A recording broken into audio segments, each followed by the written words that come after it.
它是中东战场上的违章建筑，以色列陆军赖以生存的移动堡垒。52吨的体重让它有着堪比主战坦克一样的防护能力。它就是以色列陆军的魔改之王——纳格系列步兵战车。那么，以色列为什么要制造这样一款如此丑陋的战车呢？它的性能究竟如何呢？咱们接着往下看。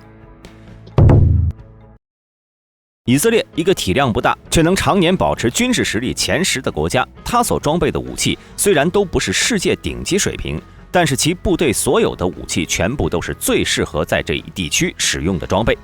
即使是从美国进口的武器，也需要完全按照以色列自己的意愿进行改装，然后才能入役以色列国防军。例如大名鼎鼎的 F-35， 在全世界范围内，美国出口的 F-35是只有3个型号，分别是 F-35A、F-35B 和 F-35C， 但是只有以色列接收的 F-35有自己独特的型号，名为 F-35I， 而它也是唯一一个除美国之外获得 F-35全套源代码的国家。大家只要细心了解，就会发现以色列军队的武器装备呢，其实是非常有特点的，要么追求合适，要么追求防护。以以色列陆军主战坦克为例，它所装备的梅卡瓦坦克，若放到世界坦克大家族中来对比，其性能似乎并不出彩，但其最大的亮点呢，就是防护能力。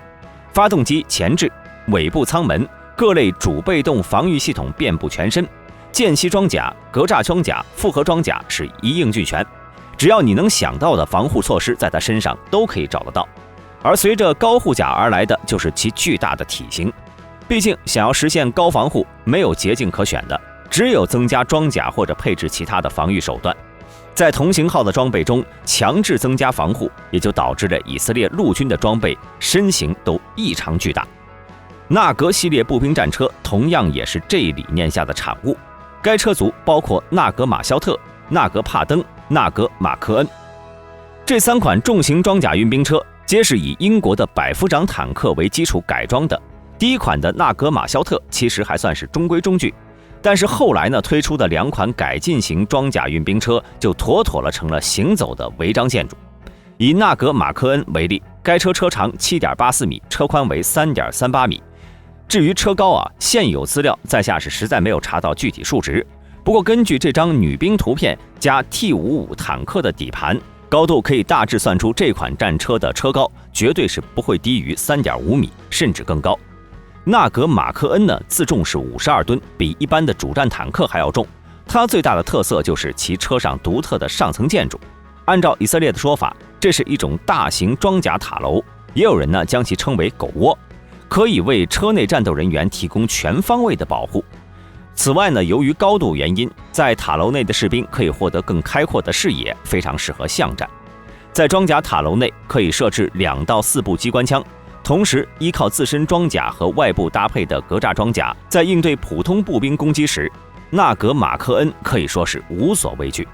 当然，除了上层建筑高大坚固之外呢，底盘同样也十分重要。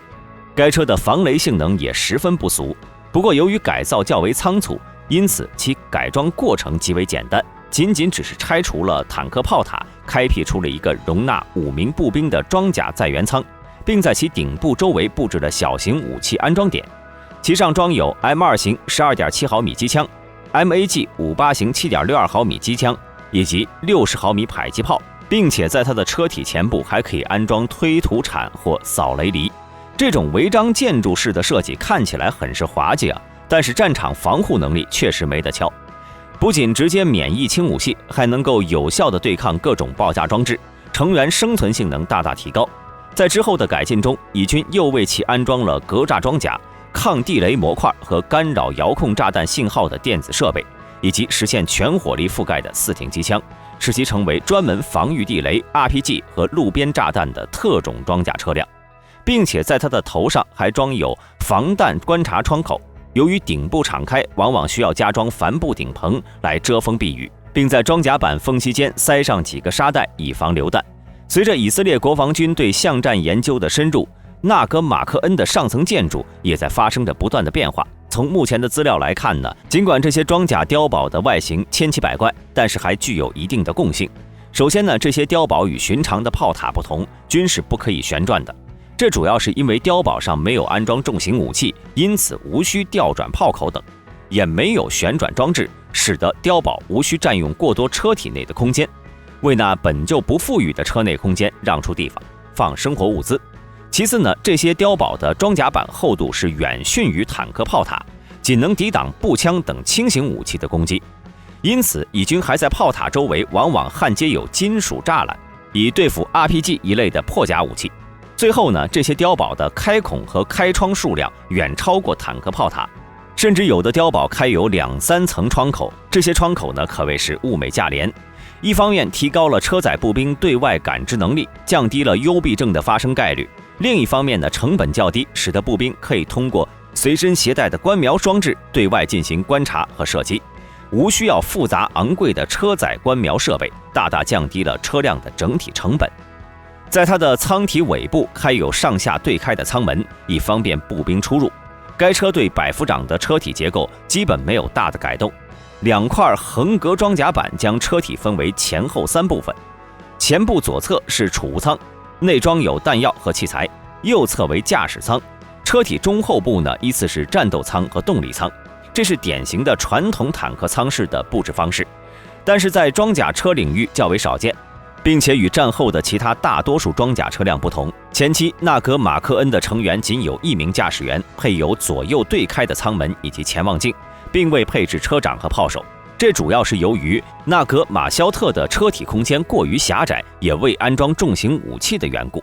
从防护性能上来看呢，纳格马克恩有着很大的改进。为进一步提升近战中的防破甲弹能力，纳格马克恩一方面呢为车体上部的载员舱配备了双层间隙装甲，基本达到了与车体正面相当的防护能力；另一方面，在车体外部安装了大量的螺栓，以披挂各类的非规则形状的附加装甲。在它的载员舱的前部主要是反应装甲和重型间隙装甲，后部主要是简单的军制钢装甲板。总的来看呢，其防护能力远超战后第一代主战坦克。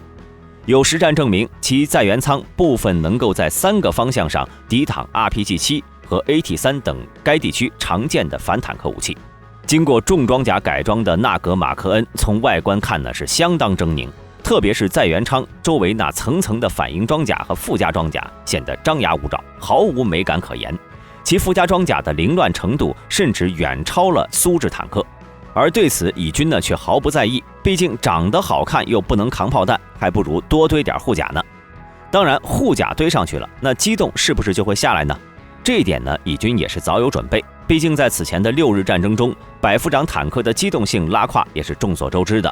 于是很快以色列就通过军事援助等途径获得了美国的先进发动机。在进行层层评估之后呢，以色列决定用泰莱达因大陆公司的 AVDS 1790-2A 风冷柴油发动机作为纳格马克恩的新动力。值得一提的是，泰莱达因大陆汽车公司是世界上最大的风冷坦克发动机生产商，他们研制的 AVDS 179发动机是由 AV 179汽油机和 AVI 179喷射式汽油机演变而来的。相较于前者，该发动机的燃油消耗率低，采用了风冷体制，提高了发动机对自然环境的适应性，减小了发动机的体积和重量，在维护方面呢也更加方便。此外，它还采用了多燃料技术，这在一定程度上是减轻了后勤供应的负担。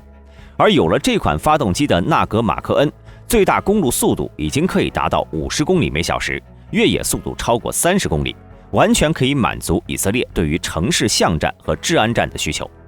在1982年，纳格马克恩参加了加里拉亚和平作战，承担了支援装甲部队的任务。